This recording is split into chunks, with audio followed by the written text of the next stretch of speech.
What good will it be if someone gains the whole world yet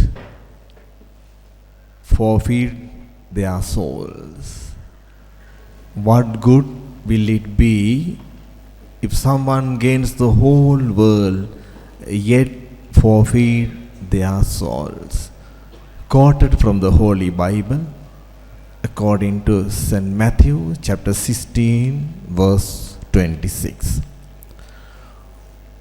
කෙනෙක් මුළු ලෝකයම අයිති කරගත්තත් තම ආත්මය නැති කරගන්නේ නම් එයින් කුමන පළක්ද? මතෙව් තුමාගේ සුවිශේෂයේ 16 වෙනි පරිච්ඡේදයේ 26 වෙනි වගන්තිය. ஒருவன் முழு உலகையும் தனதாக்கிக் கொண்டாலும் தன்னுடைய ஆன்மாவை இழந்து விடின் அதில் என்ன பயன்? மத்தேயு நற்செய்தி 16வது அதிகாரம் 26வது வசனம். කිතුතුමන් තුල මා ප්‍රේමවන්ත සහෝදර සහෝදරියනි, ශුදු ෆ්‍රැන්සිස් සේවියර් මුනිතුමන්ගේ හදවත තුල දෝංකාර වෙච්ච ශුදු ෆ්‍රැන්සිස් සේවියර් මුනිතුමන්ගේ ජීවිතයේ හැරවුම් ලක්ෂයක් වෙච්ච ශුද්ධ එළිවිලි පාඨය තමයි මතෙව් තුමාගේ සුවිශේෂයේ 16 වෙනි පරිච්ඡේදයේ 26 වෙනි වගන්තිය. புனித சவேரியாரை தன்னுடைய வாழ்க்கையிலே முழுமையாக மனமாற்றச் செய்த புனித சவேரியாருடைய உள்ளத்திலே முழங்கிக் கொண்டிருந்த இறைவசனம்தான் மத்தேயு நற்செய்தி 16வது அதிகாரம் 26வது වසනම්. මා ප්‍රේමවන්ත සහෝදර සහෝදරියනි, පළමුව කීම තුලද අපි සුදු සුවිශේෂය තුල එතරම් පොදු වචනයකට අපි සවන් දුන්නා. பாலுக்கரே. நாங்கள் முதலாவது வாசகத்திலும் நற்செய்தியிலும் நாங்கள் ஒரே ஒரு வசனத்துக்கு நாங்கள் செவி கொடுத்தோம். அதாவது பாலைவனம் என்பது அன்பார்ந்தவர்களே, the exile, the desert. This word is found in the Old Testament and also in the Gospel today. මේ පාලුකරය ස්වාමීන් වහන්සේ නැත්නම් පරිණි ගිවිසුම තුලද නව ගිවිසුම තුලද මේ පාලුකරය අවධාරණය කරන්නේ? මා ප්‍රේමවන්ත සහෝදර සහෝදරියනි, පාලුකරය කියලා කියන්නේ සාමාන්‍ය සමාජයෙන් බැහැර වෙච්ච, ඒත් එක්කම සමාජයේ කලබලත්වයෙන් බැහැර වෙච්ච කිසිම බාධාවකින් තොර වූ ප්‍රදේශයක් තමයි අපි පාලුකරය කියලා කියන්නේ. පහසුකම් අඩු වෙච්ච, කිසි දෙයක් නැති, ශබ්දබද්ධයක් නැති, තනි වෙච්ච තැනක් තමයි පාලුකරයක් කියලා කියන්නේ. பாலைவனம் என்பது சொல்லுதான் பார்த்தவர்களே, சாதாரணமான மக்களுடைய நடமாட்டத்திலிருந்து விலகிய, பல தொந்தரவிலிருந்து விலகிய, ஒரு தனியான எதுவிதமான சத்தங்களும் சஞ்சரவுகளும் இல்லாத ஒரு அமைதியான வசதியான ஒரு குறைவான இடத்துக்கு தான் நாங்கள் பாலைவனம் என்று சொல்லுகிறோம் அன்பார்ந்தவர்களே. மா ප්‍රේමවන්ත සහෝදර සහෝදරියනි, මේ පාලුකරය බයිබලයේ තුල ස්වාමීන් වහන්සේ, දෙවියන් වහන්සේ හැම මොහොතෙම අවධාරණය කරන්නේ දෙවියන් වහන්සේගේ හඬ අපට ඇහෙන්නා වූ ස්ථානයක් ඇටියට. பாலைவனம் என்பதை பற்றி ஒவ்வொரு சந்தர்ப்பத்திலும் திருவழியத்தில் எடுத்து காட்டுவது இறைவன். என்று சொன்னால் எதுவிதமான சத்தங்களும் சஞ்சரவுகளும் இல்லாத இறைவனுடைய குரலை எங்களுக்கு கேட்கக்கூடிய ஒரு மிகவும் நல்ல ஒரு இடமாகத்தான் எங்களுக்கு பாலைவனம் கருதப்படுகின்றதான் பார்த்தவர்களே. එනිසා පාලුකරය කියලා කියන්නේ නිශ්ශබ්දතාවය තුල අපට මේ ලෝකයට එහා ගියා වූ ඒ විශ්වයේ මැවුම්කාරයන්ගේ හඬ ඇහෙන්නා වූ තැනක් තමයි பைபிளே තුල பாலுக்கரே කියලා කියන්නේ. பாலைவனம் என்று சொல்லுவது இந்த உலகத்துக்கு மேலாக வீற்றிருக்கின்ற பரமதந்தையின் குரலை எங்களுக்கு கேட்கக்கூடிய, எங்களுக்கு செவிமடுக்கக்கூடிய ஒரு இடம்தான் பாலைவனம் என்று சொல்லுவது அன்பார்ந்தவர்களே. The desert is the place where the silence is maintained so that we can hear the voice of God. கிறிஸ்து இயேசுவின் பிரியமான சகோதரங்கள், இதுதான் எங்களுடைய பாலைவனத்தின் அர்த்தம். மேய் பாலுக்கரே தோங்காரே தேருமமா பிரேமந்த சகோதர சகோதரினி, ඒ නිසා තමයි පැරණි ගිවිසුම තුල අපි බාරුක් දිවසිවරයාගේ පොතෙන්ගත් පාඨය තුල අපිට ඇහෙනවා දෙවියන් වහන්සේ ජුදා ජාතිකයන්ව ජෙරුසලෙම් තමන්ගේ උපන් රටෙන් බැහැරව ගෙනියලා බැබිලෝනියේ පාලු කරේ වුණ තබනවා. இன்றைய முதலாவது வாசத்திலே பாருக் அதிகாரத்தில் பார்ந்தவர்களே இறைவன் மக்களை யூத மக்களை ஜெருசலேமிலிருந்து விலக்கி கொண்டு போயிட்டு பபிலோனியாவிலே பாலைவனத்திலே தங்க வைக்கிறார் பார்த்தவர்களே එහි අඩුපාඩුකම් සහිත සාමාන්‍ය ජීවිත රටාවෙන් බැහැර වෙච්ච ප්‍රශ්න වලින් තොර නමුත් කරදරකාරී ජීවිතයක් තුළ ඔවුන්ට බාහිරව ඔවුන්ට දෙවියන් වහන්සේගේ වචනය ඇහෙන්න පටන් ගන්නවා එහිදී. பபிலோனியாவுக்கு போகின்ற மக்கள் எருசலேம் நாட்டிலிருந்து விலகி இந்த யூதா மக்கள் பபிலோனியாவிலே வாழும் போது சலுகைகள் குறைந்த, வசதிகள் குறைந்த, அமைதியான சாதாரணமான சமுதாயத்திலிருந்து விலகிய ஒரு இடத்திலே ஆண்டவருடைய குரலை அவர்கள் கேட்கிறார்கள் பார்த்தவர்களே. එනිසා ඔවුන්ට දෙවියන් වහන්සේගේ වචනය ඇහෙද්දී මේ පාලු කරේ ඔවුන්ට හැඟෙනවා, ඔවුන්ට තේරුම් යනවා ඔවුන් ජෙරුසලේමේදී දෙවියන් වහන්සේට විරුද්ධව ගත වෙච්ච ජීවිතයත් ඒ ජීවිතය නිසාම මේ පාලු කරේ අත්දකින්නට වෙච්ච දුෂ්කරතාවයන් ඔවුන්ට මතක් වෙනවා. එවිටයි දෙවියන් වහන්සේ ඔවුන්ට කතා කරන්නේ බාරුක් දිවසිවරයා තුලින්. கிறிஸ்தியேசுவின் பிரியமான சகோதரங்களே, தங்களுடைய நல்ல சலுகையில் இருந்த நாட்டிலிருந்து விலகிச் சென்ற மக்கள் பபிலோனியாவிலே பல கஷ்டங்களுக்கு மத்தியில் தாங்களுடைய வாழ்க்கையிலே தாங்கள் அனுபவித்த, அதாவது தாங்கள் மேற்கொண்ட தவறுகள் தீமைகளை அனைத்தும் உணர்வதற்கும் அதே நேரத்தில் ஆண்டவருடைய குரலை கேட்பதற்கும் ஒரு சந்தர்ப்பமாக ஒரு தருவாயாக அமைகின்ற இந்த பாலைவனம் பார்த்தவர்களே. The people deserted to the Babylonian. And where they hear the voice of God and they happen to regret what they performed against God when they were living in Jerusalem. அதாவது இந்த பாலைவனம் என்று சொல்லுவதன் பார்த்து ஒரு தனிமையான இடத்திலே இருந்து நாங்கள் இறைவனுடைய வார்த்தைகளுக்கு செவிமடுப்பது. ඒ නිසා තමයි දෙවියන් වහන්සේ ඔවුන්ව බැබිලෝනියාවේ ඉඳලා නැවත ජෙරුසලෙමට ඔවුන් රැගෙන එන්නේ. දෙවියන් වහන්සේට විරුද්ධව කළා වූ සියලු පාපයට මනස්තාප වෙච්ච ජනතාව නැවතත් ඔවුන්ගේ දේශයට කිරියෙන් පැණියෙන් ඉතිරි යන දේශයකට ඔවුන්ව ගෙන එනවා. ඒ විතරක් නෙමෙයි මුළු ඊශ්‍රායල් ජනතාවම ආපසු සිත් හැරීමත් තුළ මෙයට පැමිණෙනවා. கிறிஸ்தியேசுவின் பிரியமான சகோதரங்களே, தாங்கள் செய்த பாவங்களுக்கும் தீமைகளுக்கும் மனம் வருந்திய மக்கள் திரும்பவும் இறைவனால் அவர்கள் மனம் திரும்பும் போது எருசலேமுக்கு அழைக்கப்படுகின்றார்கள். அவர்களுடைய பழைய ஆண்டவருடன் இருந்த மகிழ்ச்சியான வாழ்க்கைக்கு அவர்கள் கொண்டு வரப்படுகின்றார்கள் பார்த்தவர்களே. මේම අපි දකිනවා නවගිවිසුම ආරම්භයේදී අද සුදු සුවිශේෂ සවන් දුන්නා වගේ ජොහන්තුමාත් ගිහිල්ලා ජීවත් වෙන්නේ පාලු කරේදී. ජොහන්තුමා පාලු කරේ ඉඳන් තමයි මොර ගසන්නේ. පාලු කරේ එතන සඳහන් වෙනවා ජොහන්තුමා යනවා මිනිස් සංගතියෙන් තොර වෙච්ච, එහෙම නැත්නම් මිනිස් වටපිටාවෙන් තොර වෙච්ච, සාමාන්‍ය කලබලකාරී තත්ත්වයෙන් තොර වෙච්ච ස්ථානයකට ජොහන්තුමා මිනිසුන්ව කැඳවනවා. එන්න මෙතනට එන්න, ජෝර්දාන් ගඟේ ඔබ ස්නාපනය කරමින් සිත් හැරෙන්න කියලා ජොහන්තුමා මොර ගසනවා පාලු කරේ. එතනත් පාලු කරයක්. ඇයි එතනත් පාලු කරේ ජොහන්තුමා තනි තැනකට මිනිසුන්ව කැඳවනවා. එවිට ඔබට දෙවියන් වහන්සේගේ වචනය ඇහෙන බව අවධාරණය කරනවා. புதிய ஏற்பாட்டை ஆரம்பிக்கின்ற இந்த யோவானுடைய வாழ்க்கை சரித்திரம் அன்பார்ந்தவர்களே, புனித யோவானும் பாலைவனத்தில் தான் வாழுகின்றார். ஏனென்று சொன்னால் பாலைவனத்துக்கு அந்த மக்கள், ஈஸ்ராயல் மக்களை அழைக்கின்றார் அவர். ஏனென்று சொன்னால் அந்த பாலைவனத்தில் தான் ஆண்டவருடைய குரலை அவர்களுக்கு கேட்க முடியும். அவர்களுடைய பாவங்களுக்கு மனம் வருந்தக்கூடிய சந்தர்ப்பம் அங்கே தான் இருக்கின்றது என்பதை உணர்த்த வைப்பதற்கு புனித யோவான் இந்த மக்களை பாலைவனத்துக்கு அழைக்கிறார். பார்ந்தவர்களே, பாலைவனத்திலே புனித யோவான் சாதாரணமான வாழ்க்கையிலிருந்து விலகி அவர் ஒரு வேடத்தன்மையான வாழ்க்கையை தான் கைப்பற்றிக் கொள்வதன் காரணம் என்னவென்று சொன்னால், சகல விதமான பட்டினைகளிலும் இருந்து விலகி தான் இறைவனோடு தொடர்பு கொள்ள வேண்டும் என்றதற்காக சாதாரண வாழ்க்கையிலிருந்து ஒதுங்கி வாழ்கிறார். பார்த்தவர்களே, ජොහන්තුමා සාමාන්‍ය ජීවිත රටාවෙන් වෙන් වෙලා වෙනත් ජීවිත රටාවක් වැළඳගෙන පාලුකරයට යන්නේ දෙවියන් වහන්සේට සවන් දෙන්න. දෙවියන් වහන්සේගේ හඬ තමයි යොහන්තුමා මගින් ජනතාවට නික්මෙන්නේ. යොහන්තුමා ජනතාවට ආරාධනා කරන ඉස්රායල් ජනතාවට එන්න මෙතනට. ඔබගේ පෞසෙහි කරන්න. ඔබ කළා වූ දේවල් වලට මනස්ථාපනය වෙන්න. දෙවියන් වහන්සේගේ වචනය ඇහෙන්නා වූ තැනක් මෙතන.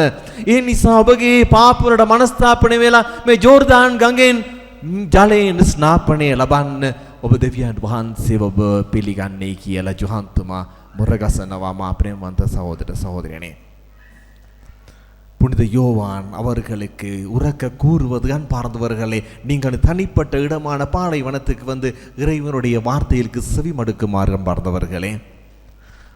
ආගමන කාලය තුලයි අපි ඉන්නේ.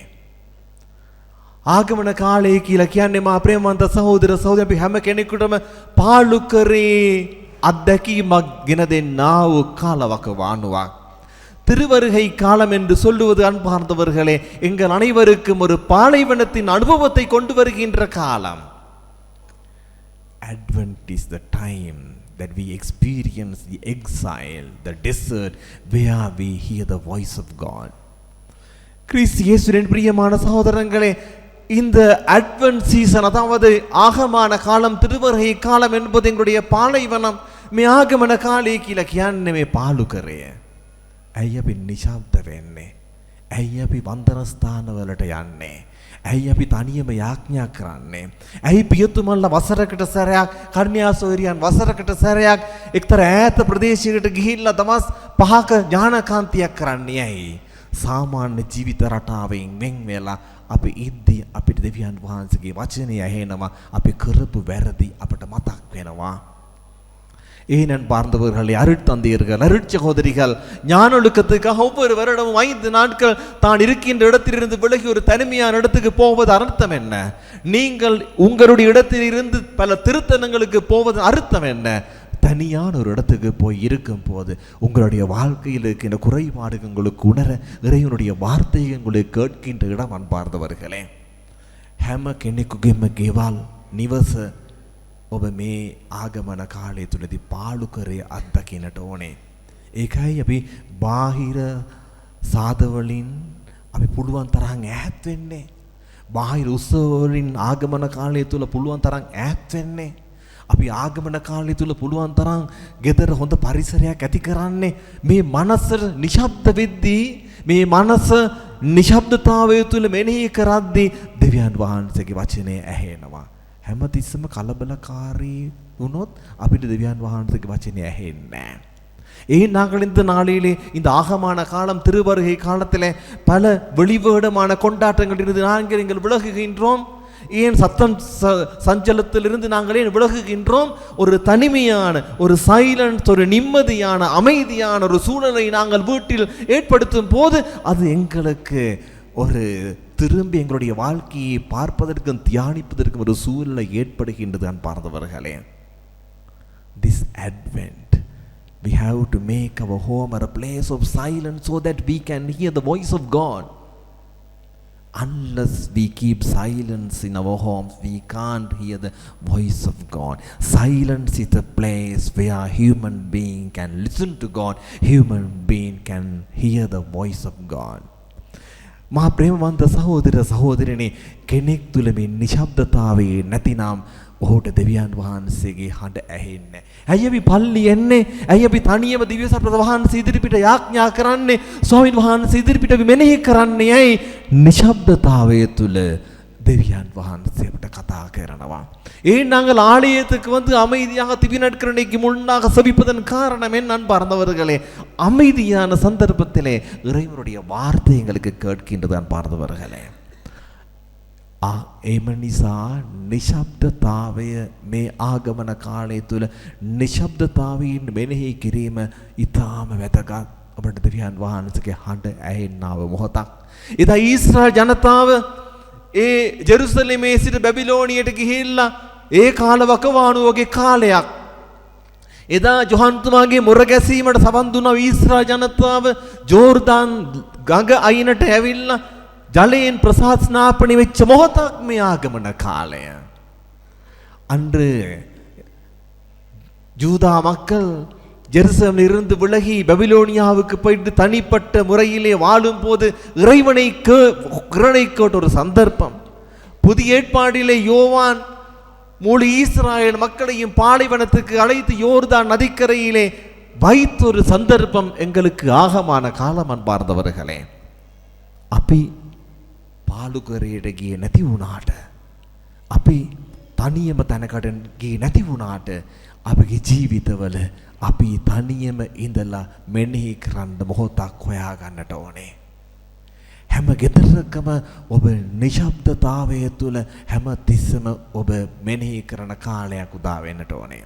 උදේ පටන් රෑ වෙනකම් ටීවී එක දාලා නැත්තම් කැසට් එක හයියෙන් දාලා ඒ ගෙදර කෑගෝ ගහනවා නම් අපිට මේ ආගමන කාලයේ වැදගත් වෙන්නේ නැහැ.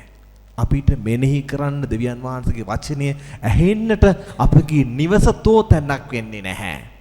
සමහර ගෙවල් වල උදේ ඉඳන් රෑ වෙනකන් ටීවී එක ඔහේ වැඩ කරනවා. උදේ ඉඳන් රෑ වෙනකන් කැසට් එක ඔහේ හයියෙන් දානවා. අපිටත් ඇහෙන්න අනිත් අයටත් ඇහෙන්න දානවා. கிறிஸ்து இயேசுவின் பிரியமான சகோதரர்கள், இந்த ஆகமான காலம் உங்களுடைய வீட்டில் ஒரு அமைதி ஏற்படுத்தக்கூடிய காலமாக இருக்க வேண்டும். காலை தொடக்கம் இரவு வரை நித்திரைக்கு போகும் வரை உங்களுடைய தொலைக்காட்சி வேலை செய்து கொண்டிருந்தால், உங்களுடைய ரேடியோ வேலை செய்து கொண்டிருந்தால், அன்பார்ந்தவர்களே, நீங்கள் உங்களை துன்புறுத்தி கொண்டு தொந்தரவுபடுத்தி கொண்டிருக்கின்றீர்கள். உங்களுக்கு அமைதியான நேரம் இல்லை உங்களுடைய வாழ்க்கையை பற்றி சிந்திப்பதற்கு. அன்பார்ந்தவர்களே, එනිසා තමයි නිවස පාලුකරයක් වෙන්නට ඕනේ. අම්මා තාත්තා දුව දරුවන් එකතු වෙලා යාඥා කරන තෝතැන්නක් බවට පත් වෙන්නට ඕනේ. ගෙදර ප්‍රශ්න අපි බෙදා හදාගෙන මෙනෙහි කරන තැනක් බවට පත් වෙන්නට ඕනේ. එවිටයි අපේ අඩුපාඩු අපිට හැඟෙන්නේ, දෙවියන් වහන්සේගේ වචනේ අපිට ඇහෙන්නේ. මා ප්‍රේමවන්ත සහෝදර සහෝදරියනි, எங்களுடைய வீடுகள் ஒரு பாலைவனமாக இருக்க வேண்டும். இந்த திருவருகை காலத்திலே இல்லாத பொல்லாத சஞ்சரவுகளில் இருந்து விலகி நாங்கள் தனிப்பட்ட முறையிலே நாங்கள் ஒரு குடும்பமாக ஒன்றைந்து நாங்கள் வாழும் போது, ஒருவருக்கு நாங்கள் கருத்துக்களை பகிர்ந்து கொள்ளும் போது, எங்களுடைய குடும்பங்களிலே இருக்கின்ற குறைபாடுகளை எங்களுக்கு உணர வைக்கின்ற இறைவன், அந்த இறைவனுடைய வார்த்தைக்கும் குரலுக்கு நாங்கள் செவி கொடுக்கிறோம். அன்பார்ந்தவர்களே, එය ඔබගේ ආගමන කාලය තුල හොයාගන්නට ඕනේ. නැත්තම් මේ නත්තල් කාලය තුල ඔබ වෙන ලෝකයකට ගෙනියනවා. இதை நீங்கள் உங்களுடைய வாழ்க்கையிலே நீங்கள் கைப்பற்றி கொள்ள வேண்டும். இல்லை என்று சொன்னால் இந்த நத்தால் பண்டிகை விழா உங்களை ஒரு வேறொரு தேசத்துக்கு எடுத்து செல்லும். அன்பார்ந்தவர்களே, අද පාලුකරේ වෙනුවට අපව ගෙනියන්නේ මහා කලබලකාරී සමාජය තුළ මේ නත්තල. இன்று எங்களை பாலைவனத்துக்கு பதிலாக எங்களை எடுத்து செல்வது ஒரு மிகவும் கஷ்டமான நெருங்கிய சவால்கள் நிறைந்த ஒரு இடத்துக்கு இந்த கிறிஸ்மஸ் பண்டிகை. அன்பார்ந்தவர்களே, අපි තනියම හොයාගන්නට ඕනේ, මෙනෙහි කරන්නට අවස්ථාවක්. We all should find a place to reflect and to hear the voice of God. That is the Advent. Otherwise, if in our homes, in our houses, if there is no the moment of silence, we can't hear the voice of God. Only place is our house, our homes, to hear the voice of God. මා ප්‍රේමවන්ත සහෝදර සහෝදරියනි, මරියතුමේ එදා පැරණි ගිවිසුම තුළ, ගිවිසුම් කරඬුව තුළ ලෑල්ලකින් කළු ලෑල්ලකින් ලියපු දෙවියන් වහන්සේගේ වචනය දසපනත එතන ආරුඩ කරලා තිබ්බා, තැන්පත් කරලා තිබ්බා. பழைய ஏற்பாட்டில் என்பார்ந்தவர்களே, ஒரு கற்பலகையில் எழுதப்பட்ட 10 கற்பனைகளையும் அங்கிருந்த ஒப்பந்த பேழையிலே, இல்லை என்று சொன்னால் உடன்படிக்கையின் பேழையிலே அங்கு வைத்திருந்தார்கள். அன்பார்ந்தவர்களே, නව ගිවිසුම තුළ මරියාවන් ගිවිසුම් කරඬුවක් බවට පත් වෙනවා.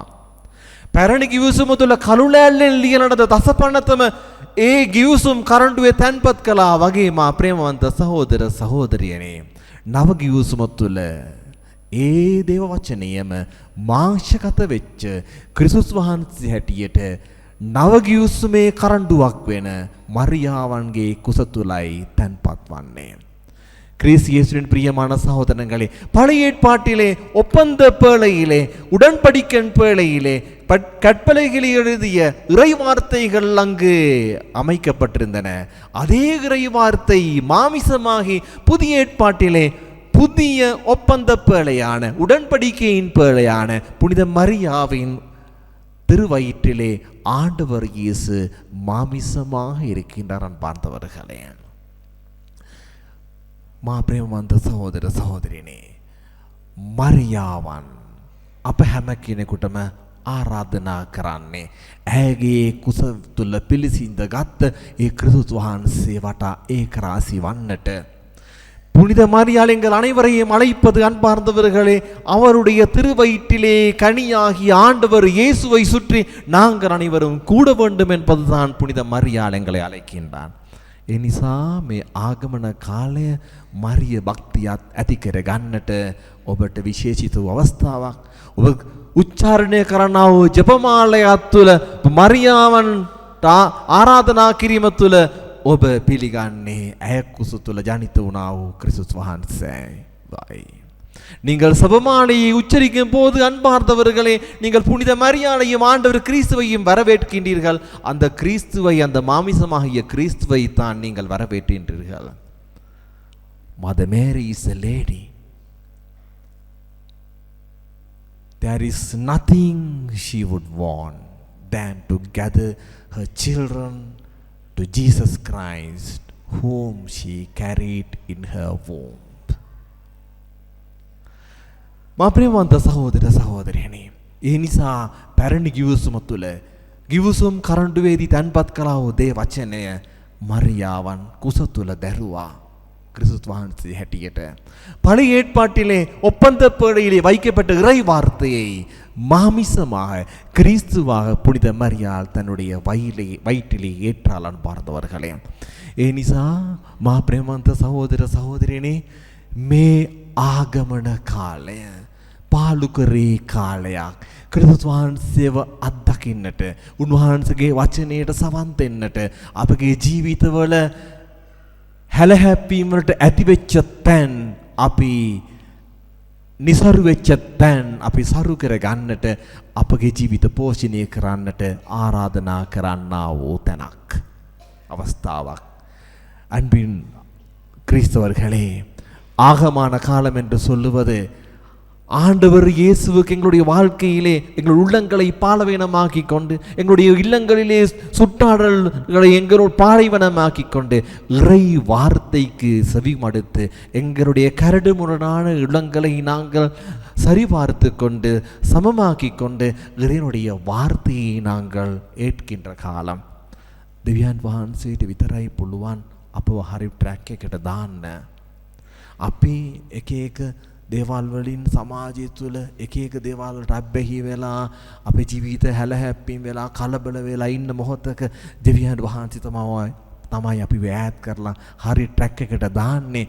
ඒ ට්‍රැක් එකට දාගන්න තමයි සභාව තුළ එක එක කාලයන් පිහිටුවා තිබෙන්නේ.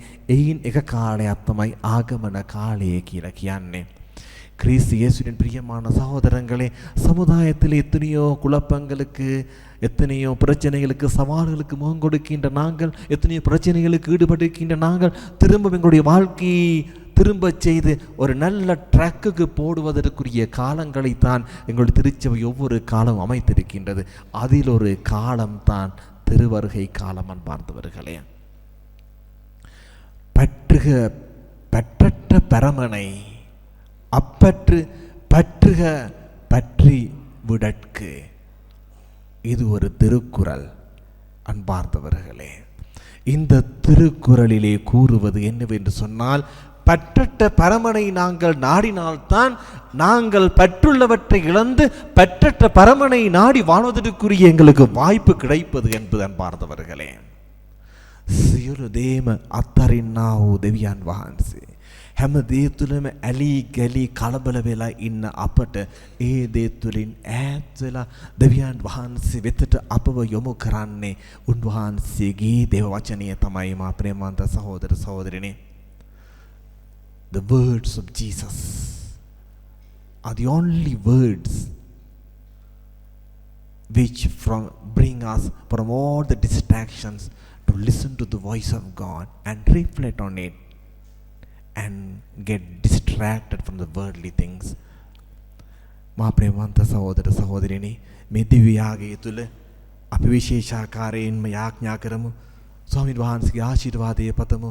මේ ආගමන කාලය අප හැම කෙනෙකුටම පාලුකරයක් වන්නට ස්වාමීන් වහන්සේගේ වචනේ මෙනෙහි කරන්නට ඒ වචනය තුළ අපගේ ජීවිත හැඩගස්ව ගන්නට අපි උන්වහන්සේගේ ஆசீர்வாதத்தை பதமோ இந்த ஆகமான காலத்திலே எங்கள் அனைவருக்கும் ஒரு பாலைவனமான ஒரு காலம் ஆண்டவருடைய வார்த்தைகளை கேட்டு எங்களுடைய